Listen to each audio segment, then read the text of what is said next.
It was great to hear all of the projects that Jim is working on. And one of the things we've noticed at the school is the City of Boston is doing a lot of stuff, but it would be hard to find out about it reading the Boston Globe, the Boston Herald. There's just not a lot of information. So I think Chris told you about it before. I actually put it up there, I'll tell you about it a little bit in a minute. I came, but we just started a new blog that's accessible on the school website as well as the Dukakis Center website. You may also access it directly. It's called bostongreen.wordpress.com. And what we're doing is using what the city of Boston is doing in the area of sustainability and climate change, broadly defined, as a point of departure, then to talk about what other cities are doing, to talk about the particular technologies they're focusing on. So we're hoping to be kind of a one-stop shopping place to find out about Boston's efforts, and we'll be sending out more notices about that as time goes on. Tonight we're talking about the state, but what I'm drawing from, I never turned down an opportunity to advertise my book, is a book I just came out with in March of this year called Emerald Cities, Urban Sustainability and Economic Development. And in this book what I focus on is what cities are doing to make an economic development link with their sustainability strategies. How I went about doing it was first identify what kind of strategies might I be looking at and what sectors. So I focused on renewable energy, green building and energy efficiency, which are a big part of what we just heard about the city doing here, recycling and waste to energy, and then transportation. And then I looked at different type of strategies, so just making some basic link. So for example, Jim mentioned the triple-decker program. Trying to connect that to workforce development, hiring people in the neighborhood would be a linking strategy. A transformational strategy is trying to transform or green an existing sector. So for example, when you're greening these buildings, a lot of what you need are building supplies. How do you help companies that are in the building supply industry become green building suppliers? Leapfrogging strategies represent an attempt to just create an entirely new green sector in a local economy. So when I started the book, we had no policy at the national level. We had no interest in policy at the national level around climate change or energy. And so my focus was, okay, we will get there. What can we point out that cities are doing as laboratories of democracy? How can we focus on where we need to go in the future in that regard? When I ended the book, I was very optimistic because right before publication, the Obama administration came in, and I thought, well, finally, we're going to get climate policy, we're going to get energy policy, all will be well, and look what we can learn from as a result of that book. And of course, that didn't happen. So here I am again focusing on cities and states and how they can lead. I would also add the business sector in this because I think it, like we heard about with Mayor Bloomberg, it is really important that we had highly respected people in the business community advocating for the type of strategies we're going to have. So tonight I want to focus a little bit on energy and energy policy and what's going on in the state of Massachusetts and what our potential is as being one of the leading states in the clean tech sector broadly defined. So to look at where we are in terms of policy, what do we have in place right now? Well, we have quite a bit in place, most of it put in place very recently. But we have the Global Warming Solutions Act, which mandates a 10 to 25% reduction from 1990 greenhouse gas levels by 2020, 80%. So we have a very strong policy in place at the state level to reduce greenhouse gases. We also have an emphasis on jobs and employment with this, with the Green Jobs Act of 2008. We have a Clean Energy Center, and it's actually the first state in the country that's focusing exclusively on creating jobs and economic development in this way, and that dedicates about $68 million over 5 years. So we should see some benefits with some real money Massachusetts is a member of the Regional Greenhouse Gas Initiative as well, part of the cap and trade system, and that's generated about $80 million in carbon credits for the state already. In terms of continuing that policy, we also have in place the Renewable Energy Trust, which is funded on a tax or a surcharge on our utility bills. And that's really the major source of investment in clean energy in the state of Massachusetts. So in 2007, just to give an example, it spent about $28 million on projects, a good chunk of that in the area of renewable energy. So in terms of policy, Massachusetts is clearly a leader.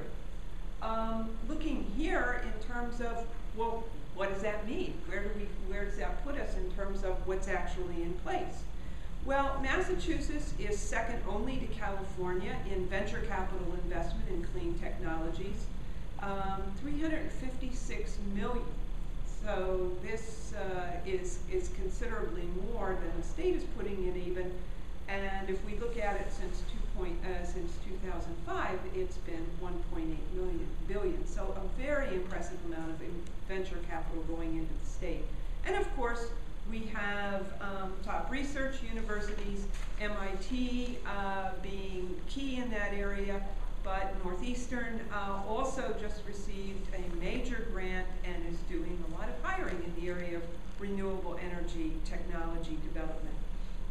Looking at the Department of Energy, Massachusetts has received 16 of the 123 awards on advanced research projects in renewable energy. So we're doing very well, both in terms of policy and in terms of investment and in terms of innovation and creating the actual technologies. So that's why Clean Edge listed Massachusetts as #1, again, only to California, based on a number of items, venture capital being key amongst them, of items. And I highly recommend this report to give you a sense of how well the state is doing vis-a-vis other states. I would also add that this is very precarious in terms of public opinion, in terms of investment. And just to give you an example, in California actually have the strongest greenhouse gas legislation in the country. And there was a ballot initiative this election, Proposition 23, that had millions and millions of dollars in funding by the oil and gas industry. And what Proposition 23 would have done, it said that it would just eliminate their greenhouse gas bill until the California economy was in a position of 3 consecutive quarters of 5.5% unemployment or less. Now, California had not been in that position for 30 years. So it virtually would have wiped out all the progress that Governor Schwarzenegger had made with this policy.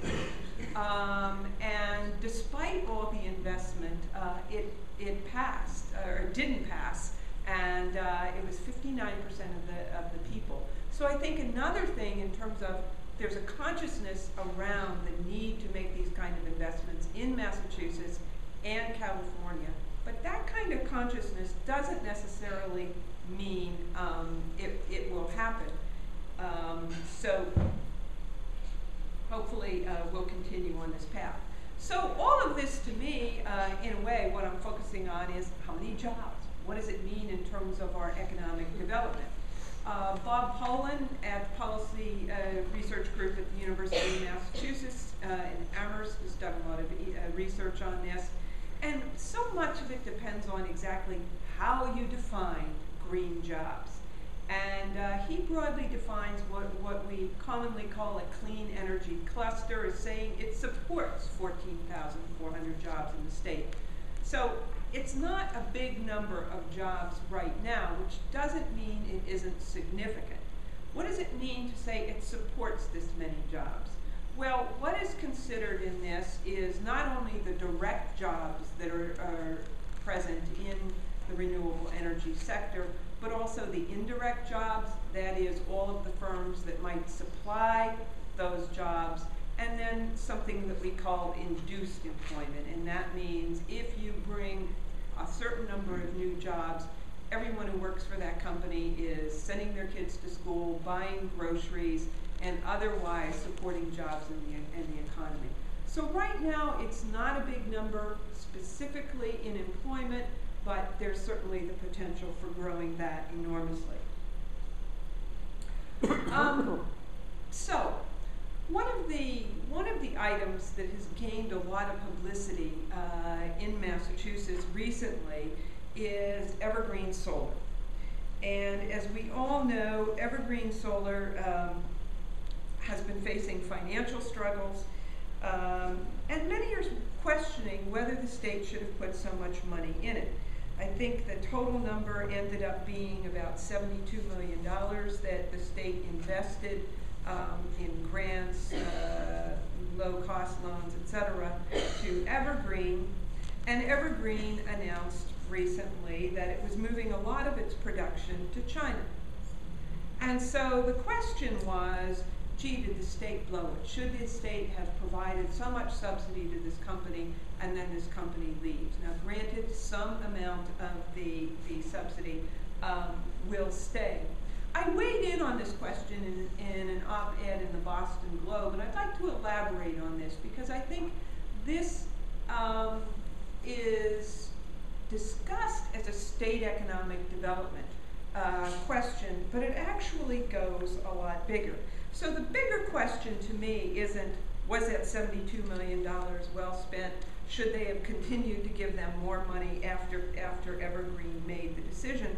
But the question is whether the United States is going to be a leading player in the production of energy and other clean technologies, or are we going to cede that to Germany, Japan, and increasingly China? And here's where the absence of a coherent national strategy is going to be harmful to us. The predominant strategy has been the renewable portfolio standard at the state level, where states say, by a certain year, we're going to require our utilities to buy a certain percentage of their electricity from renewable sources, and we'll look at that in a minute. Some are doing research, like Massachusetts, offering subsidies to attract companies. Some of them are also providing workforce training. A lot of the things I mentioned that Massachusetts is doing. And the payoff for any given state can be anywhere from a few hundred to several thousand jobs. And I think what happens, we applaud the success of every one of these, but it's not going to add up to the United States being a leader in renewable energy or any other clean technologies. Part of the problem is that even when cities or states do everything right, as we are, I would argue, in Massachusetts, it doesn't guarantee success, Evergreen Solar being a case in point. In the book, I also look at several cities, Austin, Texas, that has invested an enormous amount of energy, an enormous amount of research, has set up all kinds of business incubators to get solar companies to locate there. And what happened in Austin? They did the incubation. They have one company, Heliovolt. Every other company that started up moved somewhere else. Why did it move somewhere else? Because it got more and better subsidies from other states. So in a way, what we have are our states and cities competing against each other in this economic development game. And one of the ironies of this, after all this effort in Austin, the city decided, because it owns its own utility, to build a 30-megawatt solar energy farm in order to meet its city's portfolio standard. What's happening? Every single one of the panels that's being put in that farm is going to be made in China. So not only was Austin not able to keep its companies, it wasn't even able to get a U.S. supplier of its PV panels. What would a national strategy look like? Well, let's just compare what we're doing at the national level to what China's doing. The American Recovery and Reinvestment Act, our Stimulus Act, invested about $112 billion in green technology. $2 billion of that was earmarked for renewable energy research. President Obama proposes to add another $15 billion annually in energy research. Hard to say whether he'll be able to do that in this Congress, but because much of that was going to be funded by the cap and trade system that he proposed. Meanwhile, again, remember the number, 112 billion United States. China is spending 221 billion of a 586 billion stimulus package from the same year on renewable energy. So 221 billion on renewable energy alone. We have 2 billion out of 112 billion on renewable energy. So China is poised to take over Germany and Japan to become the world's largest alternative energy producer. Another spur to development is a 2007 policy requiring utilities to produce 3% of their power from renewable sources by 2010, 8% by 2020 in China again. And it's developing a new 5-year plan that will increase those percentages even more. So there's a lot in the news about what China is doing and whether it's legal, but nevertheless, it's moving forward on this. So what do we have in place in the United States right now? Well, we have hodgepodge of state policies. This gives you some sense of it, looking at different states. And again, what this is are particular percentages by particular years of energy that has to be from renewable sources. Now, these are highly politicized in terms of getting these passed. So, for example, Ohio and Pennsylvania have coal in their renewable energy portfolio standard. It's defined, of course, as clean coal, which we don't have yet, but I guess they're hopeful that it will be. But you can see it's hard for investors. It's hard for anyone wanting to go into renewable energy production in the United States to feel that there's a secure investment environment when we have, rather than a coherent policy at the national level, we have various state policies, some of which are pretty low, but some pretty aggressive. So it's no accident that California, with a requirement of 33% of its energy from renewable sources by 2020, that a lot of the venture capital money is going into California. Similarly, in Massachusetts, where we have 15% by 2020, but by no means among the highest of the states. So I've spent a lot of time talking about China, Germany, and the policies they have in place. I use this to illustrate exactly, well, what are those policies that they have that we don't? What you see are the various policies supporting greenhouse gas emissions control on the left, financial support for those policies on the right. So the little hourglasses of the United States are maybe we'll get there. But if you look at them, national emission targets, both have them. National renewable standards, both have them.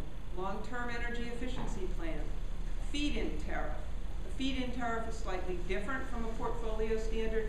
A feed-in tariff tells utilities, for example, Germany, you have to buy every bit of renewable energy that is produced.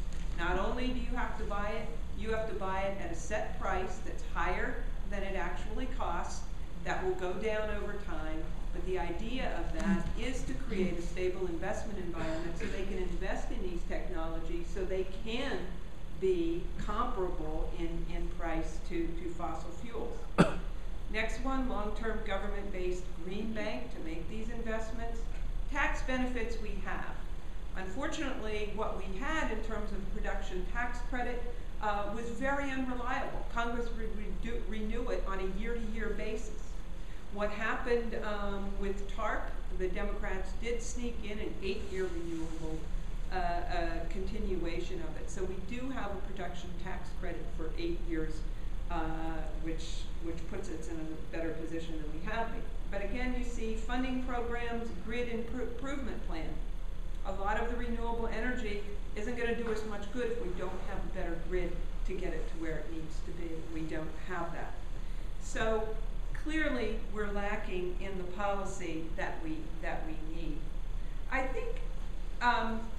terms of, well, what's the impact of that? This is from 2008. The new numbers haven't come out yet, but if you look on your left, what you see are the world's leading photovoltaic manufacturers. On the other side, the leading wind manufacturers. All you have to do to go down is that country of origin list. And what you see is the US has only one company in each of these technologies. China appears in every one, and when the new figures come out, we'll see more China in there. What does that mean? That means it's going to be very difficult for us to be anything but a consumer of renewable energy technology. We're certainly not on the cutting edge of innovation in these technologies. And we're starting to get wind of this. These are articles from the New York Times in September. We're blaming China in terms of what they're doing. They're skirting the rules. They're manipulating their currency. And yeah, they are, but what are we going to do about it? In terms of, unless we match their investment, we're not going to win. We can take it to the WTO. The chances are nothing is going to happen on the currency violation. So the only way we're going to compete, we'd argue, is not crying about what China is doing, but doing it ourselves in a way to match it. Politically, I think we're in a bit of trouble making this case, not only with the new Congress, but if you might have noticed in today's New York Times, there was a whole section on energy. And what it's about is, one of the things that recessions do is reduce the demand for energy. And so, in fact, we do with finding new sources of oil, and with natural gas being increasingly used for electricity, the picture looks better for natural gas and oil for electricity production.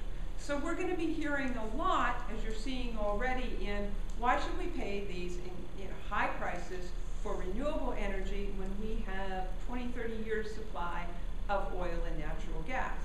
Well, the answer is greenhouse gas. We're not just talking about prices, we're talking about climate.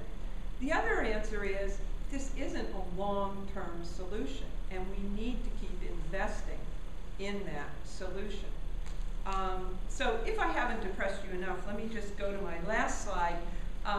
In terms of, it's very difficult to read. I apologize for this. This was what I consider one of the most important articles on where the U.S. economy is going recently, from the Harvard Business Review in 2009.